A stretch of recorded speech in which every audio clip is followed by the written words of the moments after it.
संसदेच्या अधिवेशनापूर्वी पंतप्रधान नरेंद्र मोदींचं संबोधन. पंतप्रधान नरेंद्र मोदी बोलत आहेत. थेट जाऊयात. शीतकालीन सत्र है और माहौल भी शीत ही रहेगा।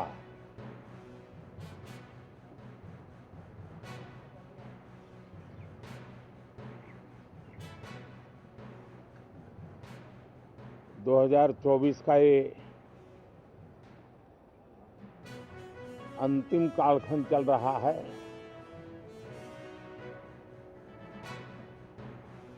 देश पूरे उमंग और उत्साह के साथ 2025 के स्वागत की तैयारी में भी लगा हुआ है। साथियों, संसद का ये सत्र अनेक प्रकार से विशेष है और सबसे बड़ी बात है, हमारे संविधान के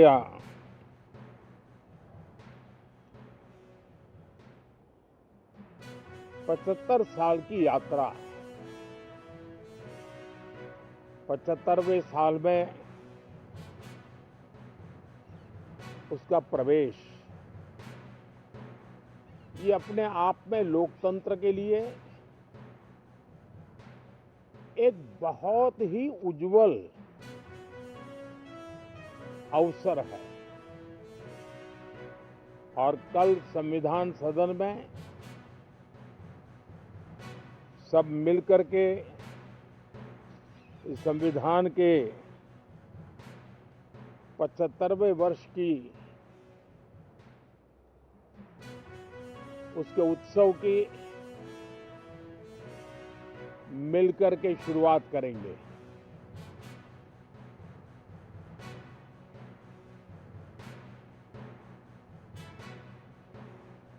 संविधान निर्माताओं ने संविधान निर्माण करते समय एक एक बिंदु पर बहुत विस्तार से बहस की है और तब जाकर के ऐसा उत्तम दस्तावेज हमें प्राप्त हुआ है। और उसकी एक महत्वपूर्ण इकाई है हमारी संसद। हमारे सांसद भी और हमारी संसद भी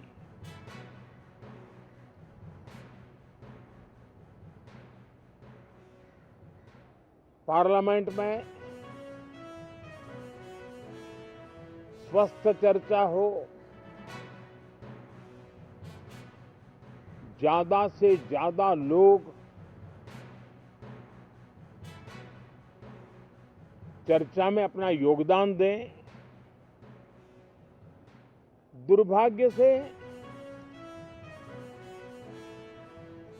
कुछ लोगों ने अपने राजनीतिक स्वार्थ के लिए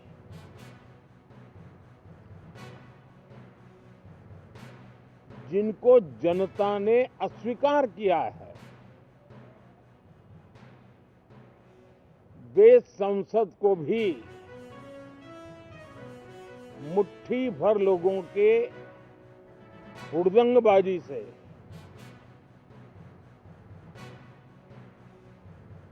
कंट्रोल करने का लगातार प्रयास कर रहे हैं। उनका अपना मकसद तो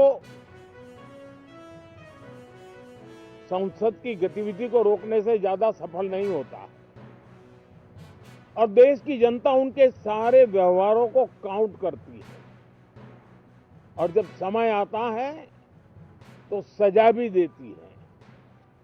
लेकिन सबसे ज्यादा पीड़ा की बात यह है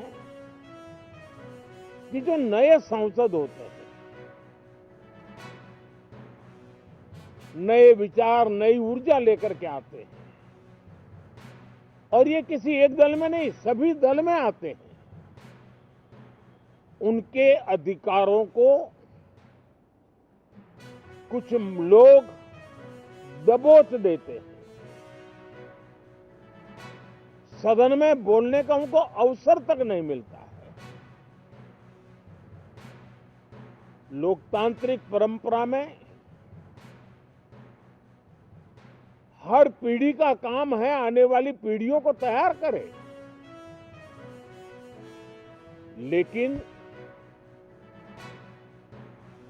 80-80, 90-90 बार जनता ने जिनको लगातार नकार दिया है, वे न संसद में चर्चा होने देते हैं, न लोकतंत्र की भावना का सम्मान करते हैं, न ही वह लोगों की आकांक्षाओं का कोई महत्व समझते हैं, उनका उसके प्रति कोई दायित्व है वो कोई समझ पाते हैं। और उसका परिणाम है वो जनता की उम्मीदों पर कभी भी खरे नहीं उतरते और परिणाम स्वरूप जनता को बार बार उनको रिजेक्ट करना पड़ रहा है।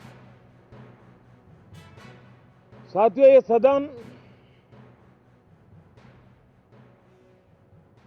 लोकतंत्र की 2024 के पार्लियामेंट के चुनाव के बाद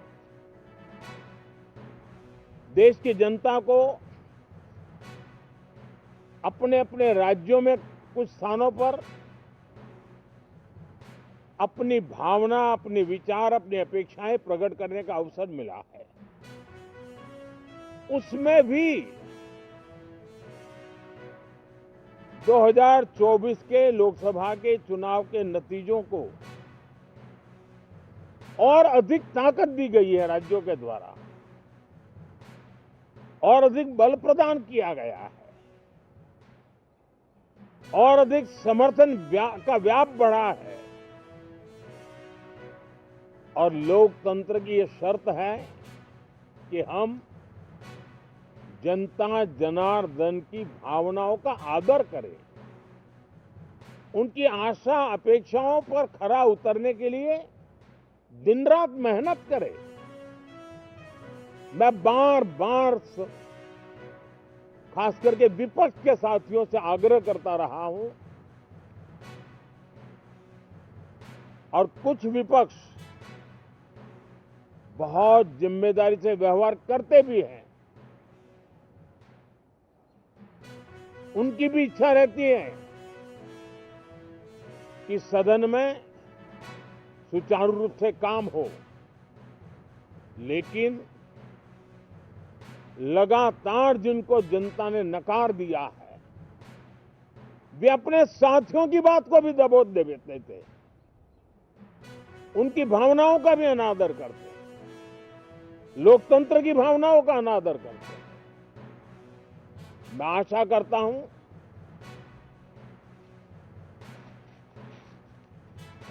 कि हमारे नए साथियों को अवसर मिले। सभी दल में नए साथी हैं, उनके पास नए विचार है, भारत को आगे ले जाने के लिए नई नई कल्पनाएं हैं। और आज विश्व भारत की तरफ बहुत आशा भरी नजर से देख रहा है, तब हम संसद का समय का उपयोग वैश्विक स्तर पर भी भारत के आज जो सम्मान बढ़ा है, भारत का प्रति जो आकर्षण बढ़ा है, उसको बल प्रदान करने वाला हमारा व्यवहार रहना चाहिए। विश्व के अंदर भारत को ऐसे अवसर बहुत कम मिलते हैं जो आज मिला है, और भारत की संसद से वो संदेश भी जाना चाहिए कि भारत के मतदाता उनका लोकतंत्र के प्रति समर्पण, उनका संविधान के प्रति समर्पण, उनका संसदीय कार्य पद्धति पर विश्वास, संसद में बैठे हुए हम सबको जनता जनार्दन की इन भावनाओं पर खरा उतरना ही पड़ेगा। और समय की मांग है, हम अब तक जितना समय गंवा चुके हैं उसका थोड़ा पश्चाताप करें और उसका परिमार्जन करने का उपाय यही है कि हम बहुत ही तंदुरुस्त तरीके से हर विषय के अनेक पहलुओं को संसद भवन में हम उजागर करें। आने वाली पीढ़ियां भी पढ़ेगी उसको, उसमें से प्रेरणा लेगी।